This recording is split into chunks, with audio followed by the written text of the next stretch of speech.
Хүлжүүргсэн нэгний хэрцгийлэлд өртөж хоёр нүдээ ухуулан ирэмдэг болсон мөнх жаргал гэх залуугийн тухай сэтгэл хүмүдэг өнгөрсөн оны сүүлээр бид хүргэж байсан билээ. Олон нийтийн хөө аимшигт хэрэгж ирсэн зүй үзэж гэмтэрэг үлдсэн гэмт итгээдийн хэрэгцгий догшин үйлдэлийг буруушаан бухимдаж хэдхэн өдөр шуугаад өнгөрсөн гэж хэлж болно. Тэгвэл энэ хэрэгийн улмаас хорвоог харах нүдгүй болж ертөнц хөмөрсөн мэт болсон хохирогч мөнх жаргалын хувьд амьдрал бяцхан үрсийнх нь ирээдүйд ч гэсэн бүрхэг болчиход байгаа юм а.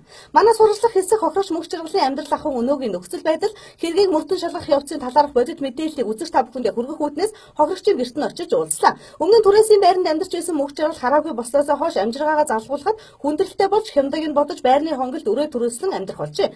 Миний хувьд бол урд нь бол би барилгын компаниар хуваараа дандаа нэг засалч чимэглэл цахилгаан чинь сантехник гэсэн тийм төрлүүдээр дандаа ажил хийгээ явцдаг байсан. Ажил хийгээд амьдарч байхад бол амьдрал бол болдгол байсан. Өөрөө бас хангалуун өр хүүхдээ ховцолчдаг, хоол ундаар элбэг хангалуун байр савтай ингээ амьдардаг байсан. Одоогор яг ингээл хараагүй болцсон чинь ерөөсөө ажил хийх ямар ч боломж байхгүй. Урдх замаа харж явж чадахгүй.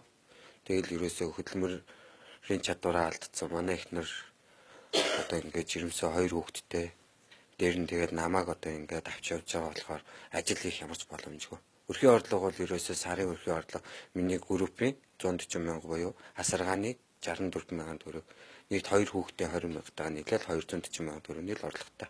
Дөрөв ам бол. Тий, дөрвөлээ. Тэгээд одоогоор эхнэр маань төрөх болцсон.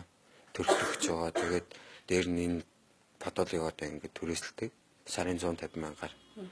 Өөрийнхөө нөгөө халамжийнхаа группийн мөнгөнөөсөө ингээд түрээсийн байранд амьдраад үлдэгдэлнийг 70 мянган төгрөгөөр нь сарынхаа хоол хүнсийг зохицуулаад ер нь амьдарч байгаа та.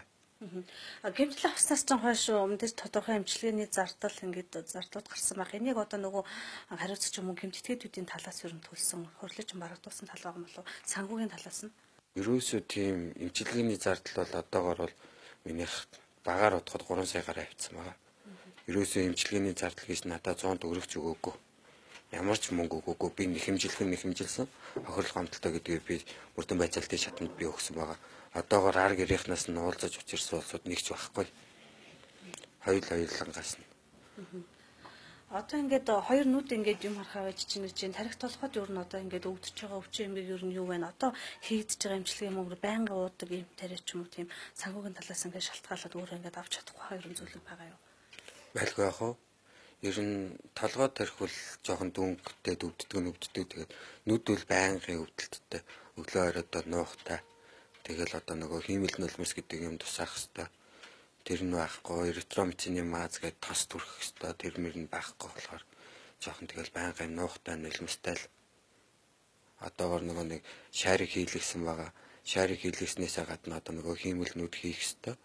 Тэрийг хийлгэж чадаагүй. Нөгөөх нь болохоор нэг нүднийх нь хиймэл нүд нь 300 мянга, хоёулаа нийлээд 600 мянган төгрөг хэлсэн.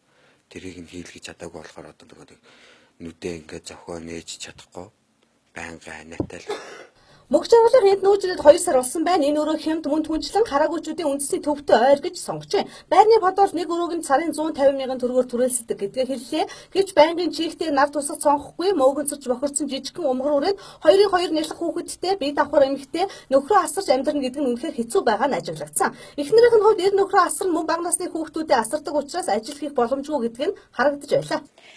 Ер нь бол тэр юу хэрэг баснаас хойш бол манад ер нь амьдралын төвшин амьдралын баталгаагүй болсон хин одоо тэр хэргийг үлдэгч хохирлын мөнгө эмчилгээний зардал юуч мөнгө төрөг гаргаж өгөөгүй бид нэр өөрсдийнхөө чадах хэмжээгээрээ болох бүтгээрээ явж байгаа. Одоо хүүхдүүд маань амжиргааны ингээд цэцэрлэгт явах ямар ч боломж байхгүй бид нэр хаягн дээр нэгт байдгүй түрээсийн подолоор амьдардаг.